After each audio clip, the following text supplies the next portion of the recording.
Welcome to the Real Estate Bee with your guide and as a trusted real estate expert, Daniela Gnecchi. Hello and welcome. Today we are going to talk about long-term rental, which on one side could represent a very good investment opportunity, but on the other side, because of the circumstances, can be extremely risky. So if you are thinking about buying a property in Spain and rent it out, watch this video until the end because I'm going to tell you all the pros and cons of long-term rental, when it's a good opportunity and when you better stay well away from it. I am Daniela Gnecchi and this is my channel, everything you need to know to buy a property in Spain as a foreigner. You can go to my channel, therealestatebee.com, where you can download the buyer's guide with all the information about the purchase process in Spain, subscribe to the newsletter, book a call with me if you want, and find a large portfolio, especially of new development properties.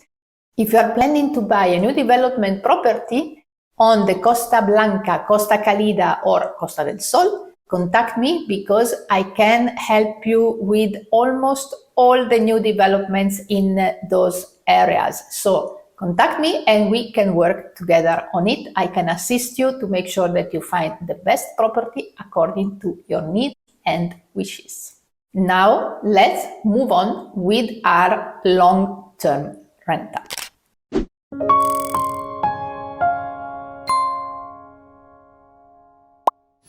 What is long-term rental? Long-term rental is the form of rental with which the tenant has his or her permanent residence in the property, as opposed to other forms of rental, medium-term rental and other forms where the tenant has their personal residence, their personal address somewhere else. With long-term rental, the tenant has his or her personal address permanent in the property. This is very important, a very important detail, and I will tell you later why. According to the Spanish law, and specifically the Ley de Arrendamiento Urbano, which is the law that regulates long-term rental, the duration of a long-term contract is 5 years if the landlord is a person or 7 years if the landlord is a company. Flexibility on long-term rental is very low. And this is something that you must keep in mind if you want to buy a second residence and rent it out. With long-term rental, you have very little flexibility, and it's very important to draft a contract very carefully with all the possible clauses that you want to use afterwards for events that may occur during the rental period. Even if the two parties, landlord and tenant, agree on a shorter duration, for example, 3 years, the tenant has the right to refuse to leave the property, and automatically the duration is extended to the minimum by law, which is 5 years or 7 years if you rent out as a company. So if you are the owner and you want to use the property yourself, how can you get rid of the tenant? In case you want to live in the property, you have to inform the tenant in advance, and you have to prove that you actually move and start living in the property. Be careful, because if you don't move to the property, then the tenant can ask for compensation.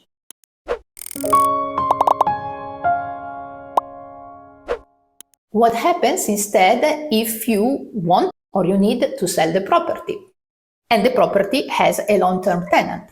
First thing, you have to communicate this to the tenant very clearly, and the tenant has the priority on the purchase of the property. Of course, if you already have an offer, someone who wants to purchase the house, the tenant must match this offer. or you can offer the tenant priority, but for a certain selling price. If the tenant is not interested in purchasing the property and you want to sell it, there are two things that you can do. One, negotiate with the tenant and offer them some incentives to leave the property before the end of the contract. Alternatively, the only other option is to sell the property with the tenant inside, which of course may be complicated depending also on how long is the remaining duration of the contract. But in general, it's complicated because of what we are going to discuss afterwards. What are the advantages of long-term rental? Stability. If you have a property and you are not planning to use this property for several years, with long-term rental, you have someone living in your property, stable income, no worries. Also, lower turnover costs. You don't have a frequent exchange of tenants. You don't have to invest in marketing, in agencies that can help you find a tenant. So it's much cheaper from this point of view. Also, it's lower costs in general because with long-term rental, the tenant furnishes the properties. So it's their furniture. All the utilities go in their name. They're paid by them directly. Usually, the day-by-day maintenance is also carried out by the tenant. If small things break in the property, they take care of it. What you as the owner must take care of is big repairs. For example, the boiler breaks down or there is some problem with any other appliances, the oven, something in the kitchen. Unless it's proven that it's because of the usage that the tenant did of this element, then you are the one who has to take care of this repair. Another advantage is high demand. The supply of long-term rental properties went down because of the new law, and we'll talk about it now. So, any long-term rental property is rented in minutes, literally. And this is an advantage.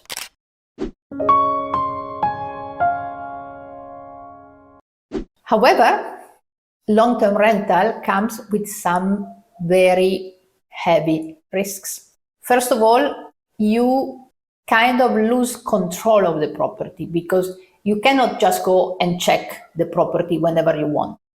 There is the tenant living in it, and if they don't agree for you to go in, you can't. You have to respect their privacy. So you don't have much control on how they keep and maintain the property.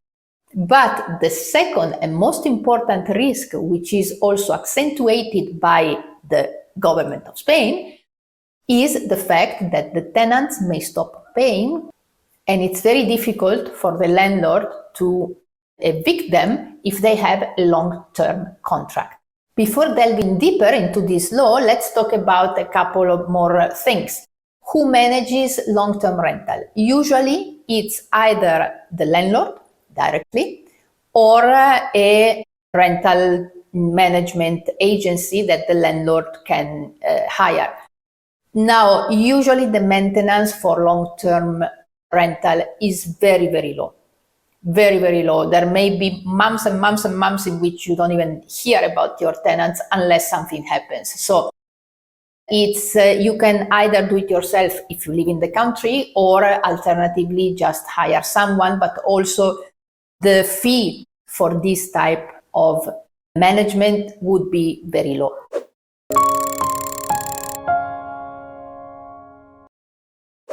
What is the expected ROI for this form of rental? It is the lowest. There are lowest cost, but also lowest ROI. Usually it can go between 3 and 6%. It depends where the property is. It depends, of course, how much you paid for the property and how much you can ask for a rent. Be aware that with long-term rental, you cannot increase the rent, because the only increase, when you sign a contract, the only possible increase is based on the inflation rate. So if inflation increases, you can increase based on the index of inflation increase, but you cannot just change the rental during a rental contract. And this is another problem that this form of contract has. Now, a form of rental that was already not very flexible has been converted into an absolute nightmare by the government of Spain with this housing law that they launched in May 2023.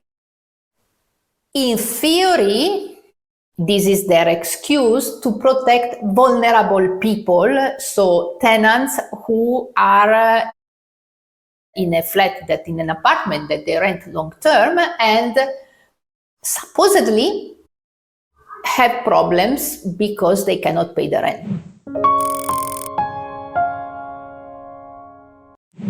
What does this law say? I already spoke about it in detail in other videos, so here I'm not going to spend much time on it. I will put in the description the links to the other videos. But essentially, this law says that if a tenant cannot pay the rent, they can keep living in your flat, and it becomes very, very difficult for you to evict them because they are vulnerable people. Also, if your apartment is in one of the tense zones are the areas, for example, like the center of Barcelona, of Madrid, cities, Valencia, Malaga, cities where the situation is particularly complicated because, of course, no one is rented out long term anymore and the prices have increased. This law puts a cap on the maximum rental that the landlord can ask. And this is considerably lower than the actual market price for the rental of this flat.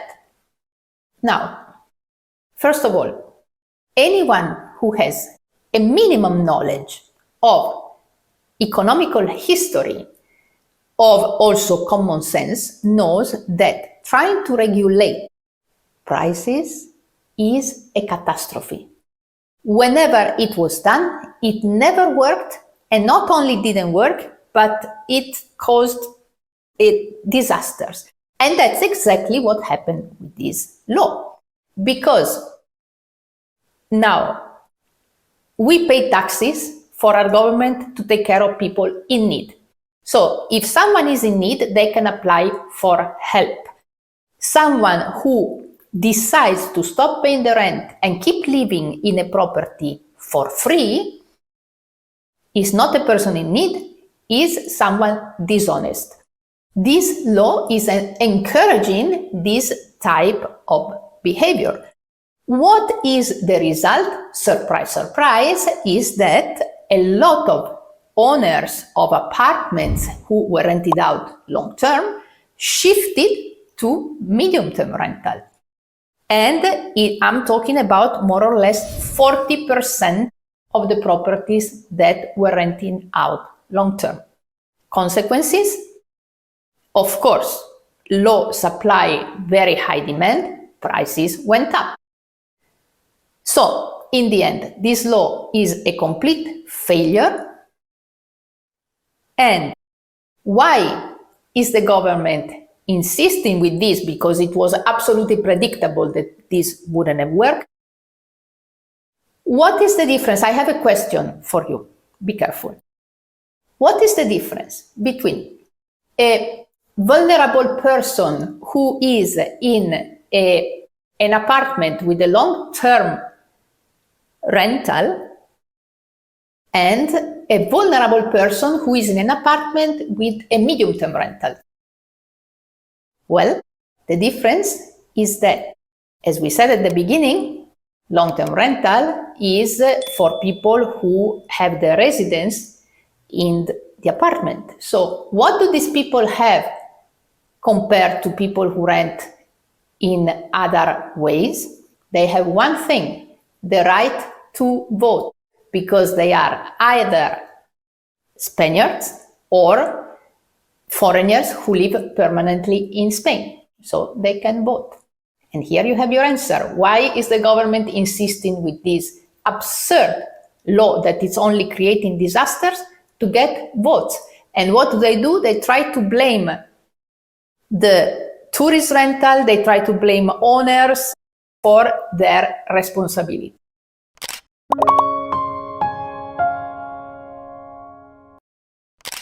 So, conclusion. Should you invest in long-term rental in Spain? Personally, I wouldn't. I have never recommended long-term rental to any of my international buyers. But there are some situations in which it can work perfectly well.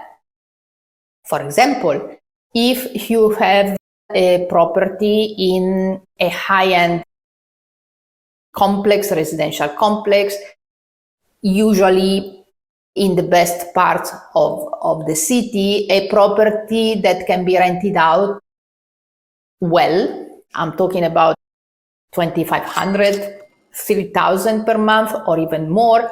Your target is professionals, executives, or if, for example, the rent is paid by a company. There is a company who rents properties for their employees.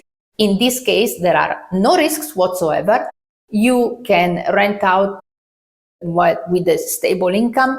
You don't worry about anything. You don't have turnover. You don't have a lot of maintenance, and you are usually safe. However, depending on where you are, even these more expensive properties can be rented out medium term, and with medium term rental, you can make more money. So, in general, I don't think long-term rental is a good investment.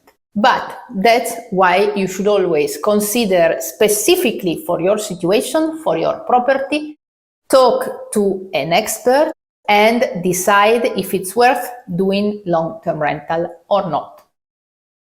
Watch the next video, which will be about medium-term rental, because these are the two forms of rental that are in competition, one with the other, and then you can decide which one is the best for you. For now, I thank you very much for watching this video. Like it if you found it interesting, subscribe, and be notified when the next video comes out about medium-term rental. I will also talk about the problem of illegal occupation, because some of you ask me about that. So I will also prepare an extra video to go in detail about that. So subscribe even more if you're interested in listening how you can protect your properties from illegal occupation. For now, again, thank you very much for watching. Take care, and I will see you very, very soon.